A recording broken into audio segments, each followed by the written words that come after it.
Now let's return to Mary, who's overlooking Birmingham's skyline for us this evening. Mary. Thanks very much, Sarah. Well, of course, it's not just the Birmingham shopping landscape that's changing. For thousands of you who don't live here or don't come here to shop, how are those big out-of-town developments affecting where you live? Our reporter Ben Godfrey has been looking at how the smaller retails are faring across the Midlands against the might of the malls. Spend a day in Worcester or Shrewsbury and you'll see that retailers are in a new battle for customers. Only 1% of the business community actually supports an out-of-town retail park.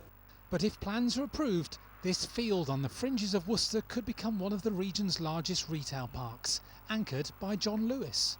But some businesses in the city centre believe the Worcester Woods development will be catastrophic for their trade.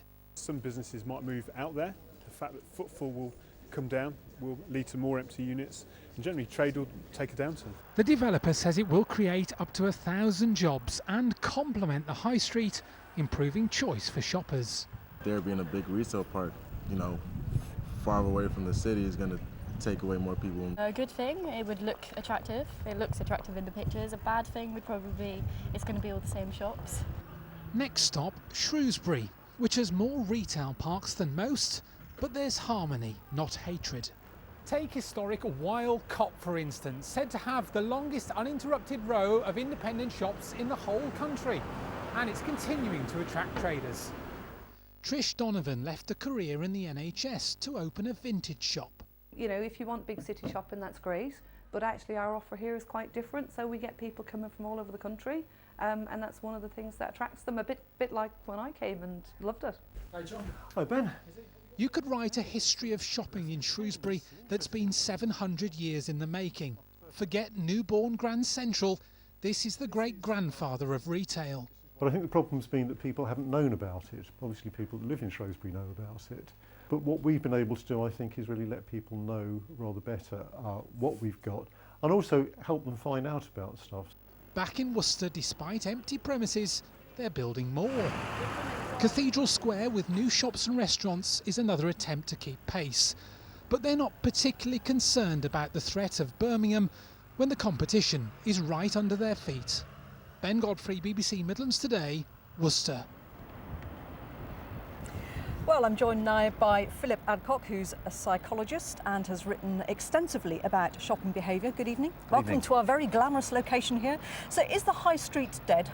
The high street has problems, brought on not only by the change in the internet and things like that. We also have the problems with, in the 70s and 80s, they were made too inaccessible. So when you pedestrianise a high street, you make it harder to get a car there. And I'm afraid in this country we like to take our cars to the shops. So how much has the development of these out-of-centre, huge shopping malls been driven by us, by our desire, and how much are they actually manipulating us?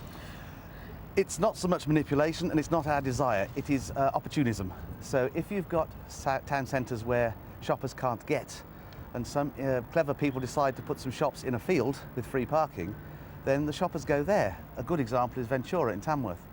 They tried for years to try and draw people back to the town centre by making the Ventura traffic gridlock, but people still went to Ventura. In the end they've given up and town centres are very quiet now. And Philip, what about the future? Because more and more of us are shopping online, which does make it a little bit peculiar that we've got all these shopping centres behind us. What's the future? I think the future is that if the high street survives, and the inner city shopping centres do survive, they'll become more like exhibitions. So you will go into the electrical brand store and have the experience of that brand, then you go next door and have another brand experience, like an exhibition, then you'll go home and buy it online. Okay. So you won't actually be able to buy things from the high street. Interesting thought. Philip, thank you very much indeed. Thank you.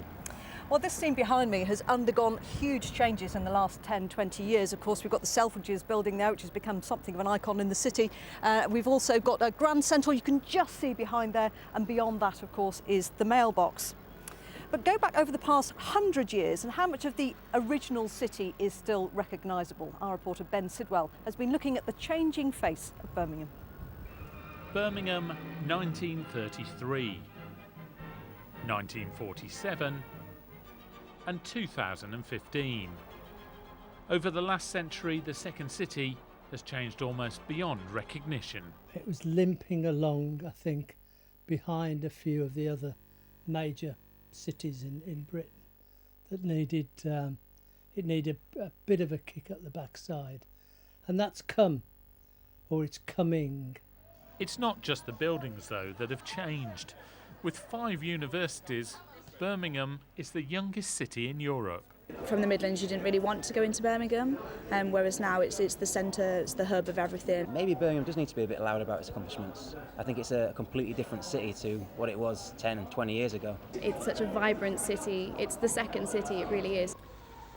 Birmingham as a city is constantly evolving, but it's not always easy to see those changes from here on the ground. Best way to do that is from up there. Filmed in 1923, this is some of the earliest aerial footage ever taken of Birmingham. Forward almost 100 years, and while some of the houses still remain, the rest of the skyline is unrecognisable. But has the perception of Birmingham changed? To find out, we went to the town of Amersham, 25 miles northwest of London. There's nothing there significant that I can think of, but it's a popular place that I hear of a lot, but I've never actually been. I always think of it as being probably a really kind of high density place with lots of people, very busy, Spaghetti Junction. To try and change views and mark their new store opening, John Lewis have produced this film, celebrating Birmingham and its people.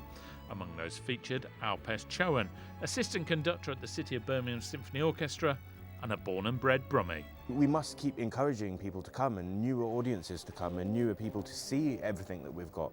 Because I think sometimes even the people of Birmingham don't realise just how much we have here, you know. I think it's very exciting how much we have here, so I think we should really shout about it.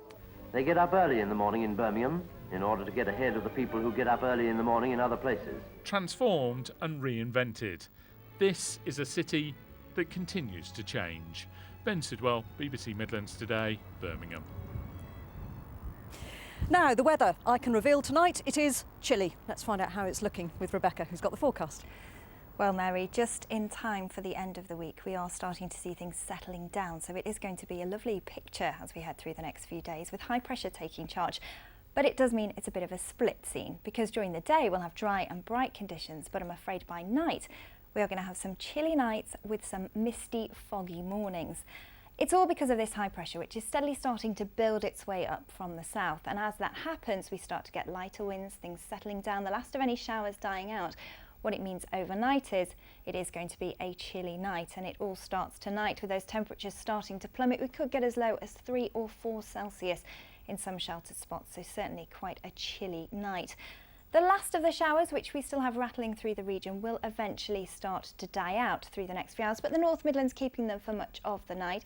Further south, a clearing picture, so that's where our temperatures are going to start to fall away.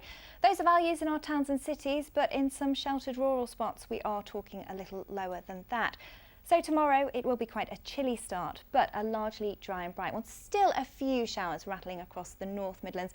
Further south, dry, bright, some good spells of sunshine, a little more cloud filling in later in the day.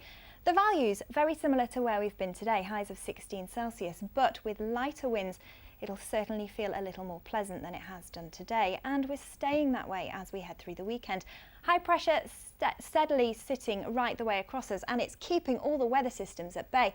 So Saturday, a little warmer, fine, dry and bright, and that high pressure not going anywhere. By Sunday, it's drifting eastwards, so we start to get an easterly wind, bringing in a little more cloud and feeling a little cooler.